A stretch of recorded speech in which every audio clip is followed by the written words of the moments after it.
Hi guys, welcome to Learn Electronics Repair. I have two thermal cameras here.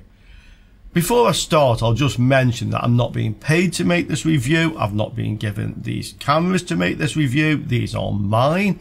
I was given these to make previous dedicated reviews. I did that, so that contract is completed, and now these are mine to do as I wish, and I am going to make another review.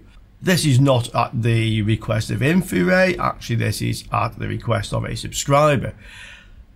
I recently made a video head-to-head comparing the InfiRAY P2 with the FLIR 1 Pro, and somebody asked if I still have the InfiRAY T2S Plus and could I make a comparison between these two. And of course I do have it, and I'm more than happy to make that comparison actually. Both these cameras have macro lenses.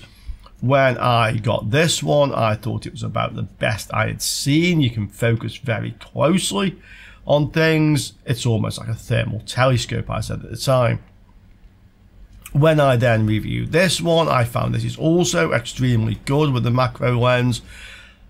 And I thought that this was giving better images clearer than this one, but I didn't make a comparison directly, so it could be wrong that, you know, it could be that either there isn't much difference between the two or this one actually is the best. So that's what we're going to prove today. The main difference between these two cameras is that this one has a manually focused macro lens, 8mm macro lens, and this one is automatic focus, autofocus, okay? So here is the P2 Pro. You can see very small.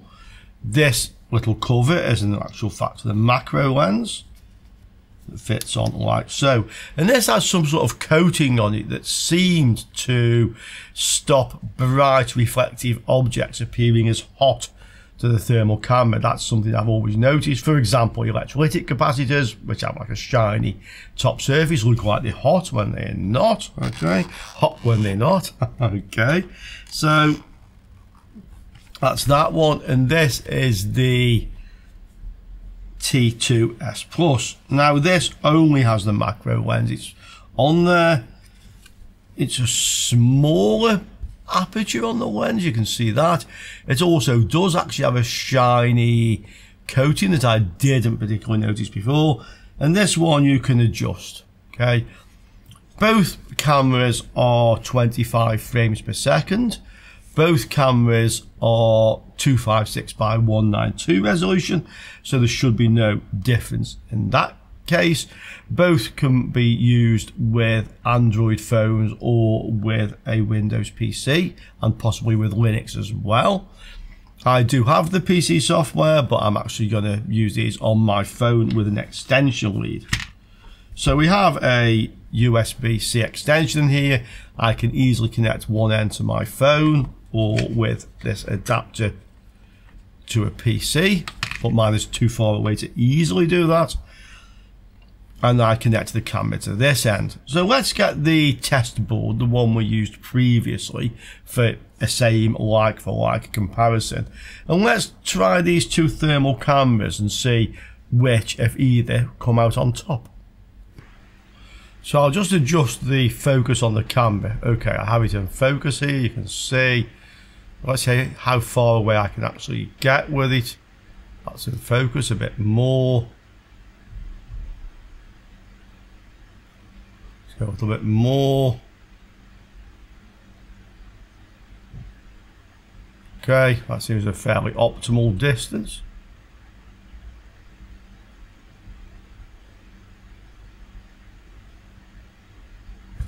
And there you have it, okay.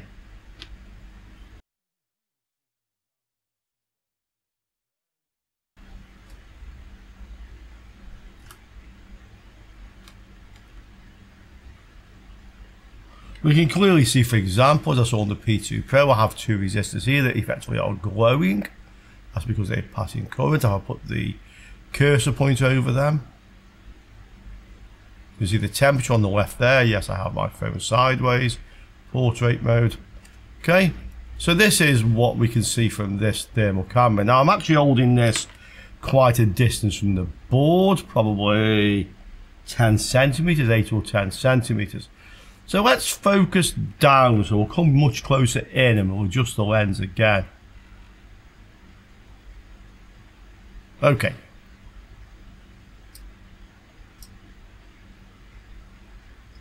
Get closer still.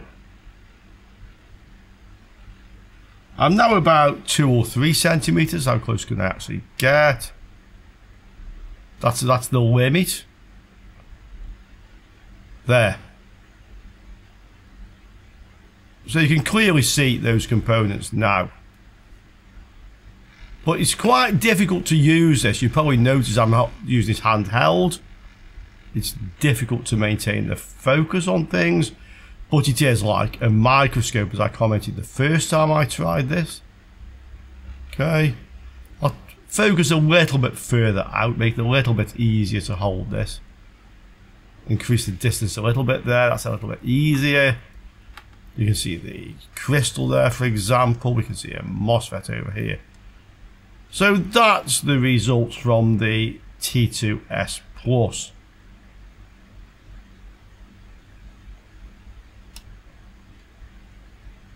Let's have a look now at the P2 Pro. And this is the P2 Pro. So I'm actually holding this really quite close to the board. This is the autofocus. Okay. So just come across the board. I'll just hold it around a little bit there. Okay. So this won't focus quite as close as the T2S Plus. But I think it actually gives a clearer image. This might be due to the wider aperture, which is probably a larger sensor in this. I'm thinking it has a much bigger lens or just a wider lens. Maybe it's the same sensor with different optics that I don't actually know. It's the same resolution and frame rate. Okay. I'm recording again, so we can check the recordings as well to have a closer look at this. But this is the P2 Pro. This is the autofocus camera, but I think I can get pretty much as close, not quite as close as the T2S Plus. But with the autofocus, this is a little bit easier to use. I'm fairly sure you can see that I'm having less difficulty holding the focus with this than I was with the other camera, okay? This is different software, which is putting the temperature by the cursor rather than separately at the side of the screen. These are these resistors we could see before, okay?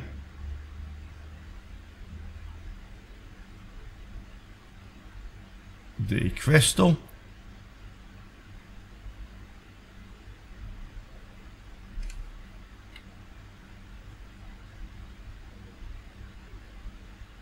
So that's the difference between the two cameras. I think if we could mount either of them onto something like an angle poison lamp or some sort of like gooseneck type thing to hold it more stable and then move the board around, I think we'd actually get better results with both. But this is certainly very good. Okay, move it a little bit further away. The focus depth of field isn't very great, by the way, you probably noticed there. Okay.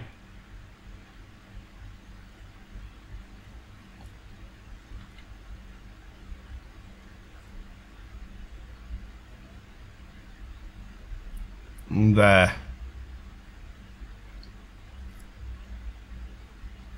So that's the results, guys. Let's have a look on the recording I've made on the phone. It would be even clearer for us to see. And then let's make our mind up about this, yeah. I've started recording this on my phone as well, so we can have a look at the recordings afterwards. T2S, maybe 6-7 centimeters away from the board. So I've adjusted the focus manually. I'll just show you this. I can just turn the focusing ring, what you can see there.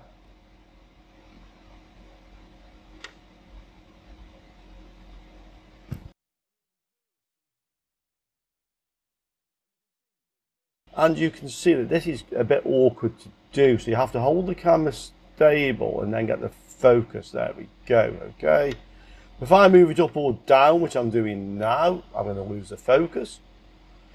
We can clearly see, for example, there are some resistors down here which are obviously passing current because they're effectively lighting up. Those two, yeah, they're resistors.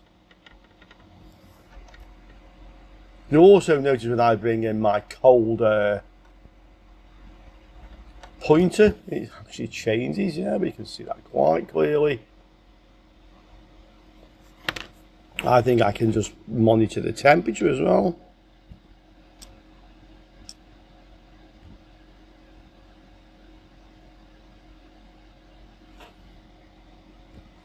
Yeah, if I just click on the screen there, 0.1, you can see it's telling me at the side, okay, I have my phone sideways, or in portrait mode, but it's telling me that that is 42.5.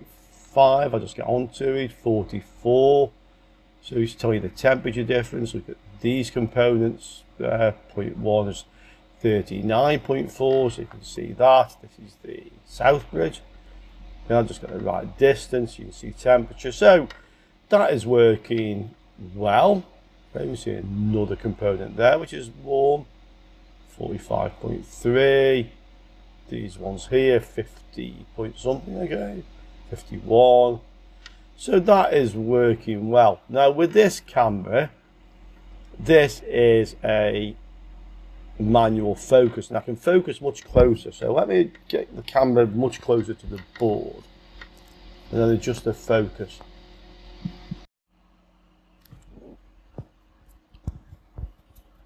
Let's look at something shiny. We have some electrolytic capacitors here. Let's have a look how they appear.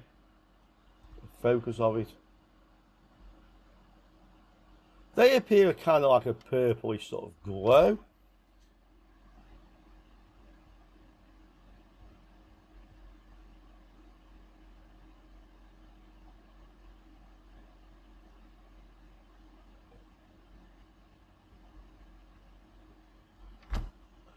Actually, they also appear quite dark, yeah, although they are reflective. Let's look at these chips over here. Set the focus.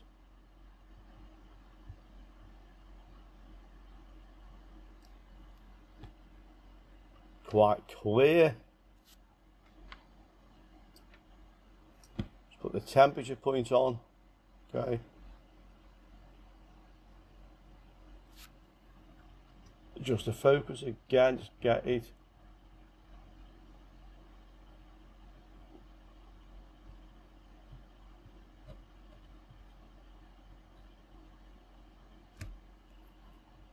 Okay.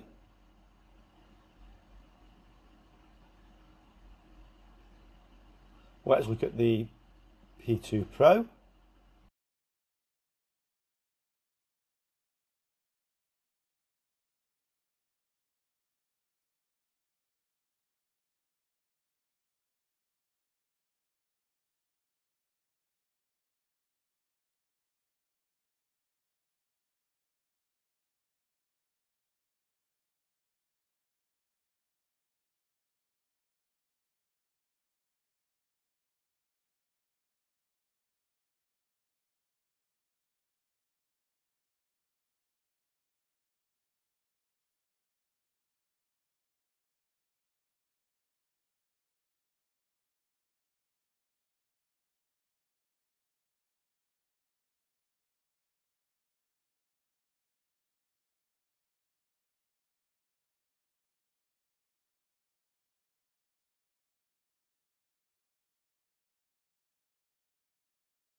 Well, you've all seen the difference between these two thermal cameras now, both looking at my phone screen and on the phone recordings.